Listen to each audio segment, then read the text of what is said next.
अगर माता पिता अपनी विवाहित संतान की हर अनुचित बात का समर्थन करना बंद कर दें तो इस संसार में न जाने कितने संबंध टूटने से बच जाएं। दोस्तों, इस कहानी को आप अवश्य सुनिएगा, क्योंकि इस कहानी से बहुत से लोग बहुत कुछ सीखकर जरूर जाएंगे।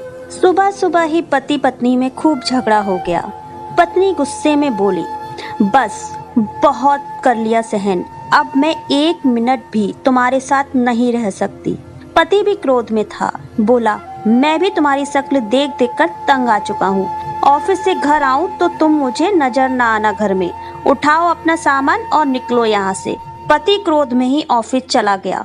पत्नी ने अपनी माँ को फोन किया और बताया कि वो सब छोड़ छाड़ कर बच्चों समेत मायके आ रही है। अब ज्यादा नहीं रह सकती इस नर्क में। माँ ने कहा, एक वास्तविक भारतीय नारी बनके आराम से वहीं बैठ। तेरी बड़ी बहन भी अपने पति से लड़कर यहाँ आई थी और इसी हट में तलाक लेकर बैठी हुई है।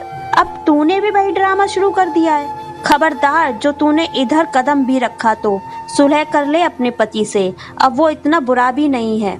माँ ने लाल झंडी दिखाई तो पत्नी की बुद्धि ठिकाने आ गई और फूट फूट कर रो दी।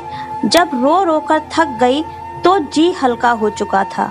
पति के साथ लड़ाई का दृश्य सोचा तो अपनी भी भूल समझ में आई। मुंह हाथ धोकर फ्रेश हुई और अपने पति के पसंद के व्यंजन बनाने शुरू कर दिए और साथ स्पेशल खीर भी बना ली। सोचा कि शाम को पति से क्षमा मांग लूंगी। अपना घर फिर भी अपना ही होता है। पति शाम को जब घर आए तो पत्नी ने उनका अच्छे से स्वागत किया, जैसे सुबह कुछ हुआ ही ना हो। पति को भी प्रसन्न करने वाला आश्चर्य हुआ। खाना खाने के बाद पति जब खीर खा रहा था तो बोला, मेरी प्रियतमा, कभी कभार मैं भी निष्ठुर हो जाता हूँ, तुम दिल पर मत लिया करो। मनुष्य हूँ, क्रोध आ ही जाता है। पति मन ही मन पत्नी का धन्यवाद दे रहा था और पत्नी मन ही मन में अपनी माँ को धन्यवाद दे रही थी, जिसके कड़े आदेश ने उसको अपना निर्णय बदलने पर बाध्य कर दिया था। अन्यथा उसका यह अहंकार निर्णय उसके परिवार का सत्यानाश कर देता। दोस्तों, संबंध और कांच एक जैसे ही होते हैं, मगर संबंध भ्रम से टूटते हैं और कांच भूलवश टूटता है। मात्र यही गौर करने वाली बात है। कहानी पसंद आई हो तो लाइक कर दीजिएगा और चैनल को सब्सक्राइब कर बेल आइकन का बटन दबाना ना भूलिएगा। धन्यवाद।